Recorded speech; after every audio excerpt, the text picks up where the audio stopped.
Sambayan tried, di ba? Nag-put up kami with candidates and Justice Carpio of course announced it, right? Pero hinahanap ko sana yung natural na, paano ba natin yun?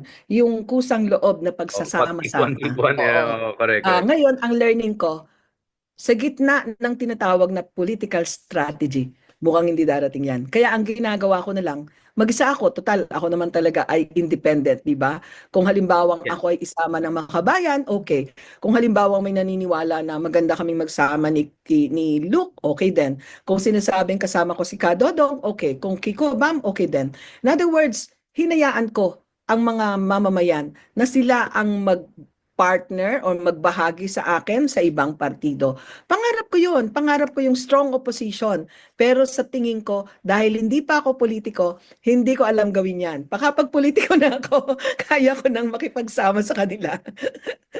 But yun nga eh, kasi parating kong sinasabi, hindi lang natin kailangan ng mas magagaling na kandidato at saka mas magaling na senador. Kailangan din natin ng mas malakas na organized na opposition, no? Kaya sabi ko, eto, mahigpit, talagang daming mga malalaking matinding kandidato dito, di ba? So some would say realistic, you're looking at one or two slot maybe for the non-team K1 and K2.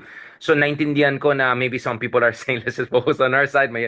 Pero ang sinasabi ko, there's 2028, which could be very open, di ba? Pag demokrasya kasi, long-term dapat ang thinking mo. As much as, of course, you want to do and win in this election cycle. Pero wala naman silbi kung manalo ka lang para mag-isa mo lang nandyan sa Senado, masasapawan ka pa rin ng mga trapo, di ba? Kaya sabi ko, dapat ang focus dito ay kilusan. I understand, again, this is a sensitive issue. We had Franz Castro also on this show, and she said, wala, hindi kami inimbita, lang ang pipilitin namin sarili namin. So we had, that Hindi level of ba? comfort. Hindi ka Ewan ko isang sa'yo, bayan. nagkasama sila eh. Like, but for me, again, I understand the complexities and difficulties and of course the competitiveness. Pero 12 kasing slots mo eh. And there's so much room for, people to choose. Kasi hindi lang naman isang pipiliin mo eh. Diba? You can choose many good candidates aside from the usual ones.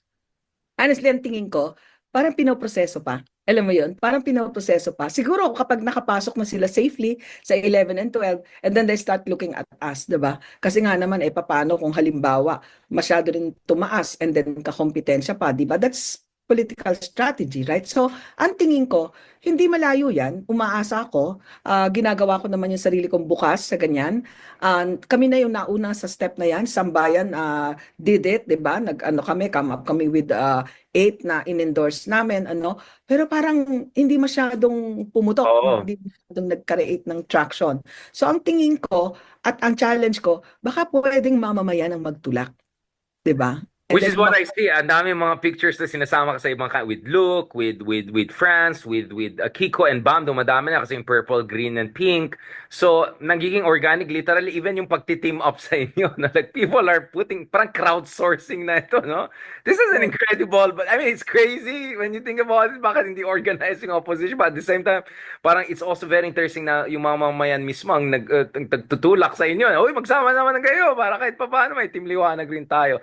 How can people help you, Ma'am Mendoza? I mean, this is organic. So at the end of the day, this will rely on volunteers, on support. Meron ba kayong website? May audit ba yung website niyo? Baka mamaya may meme coin ka bigla parang yung president ng Argentina. Like mamaya scammer pala. No? Maraming mga disruptor candidates na scammer.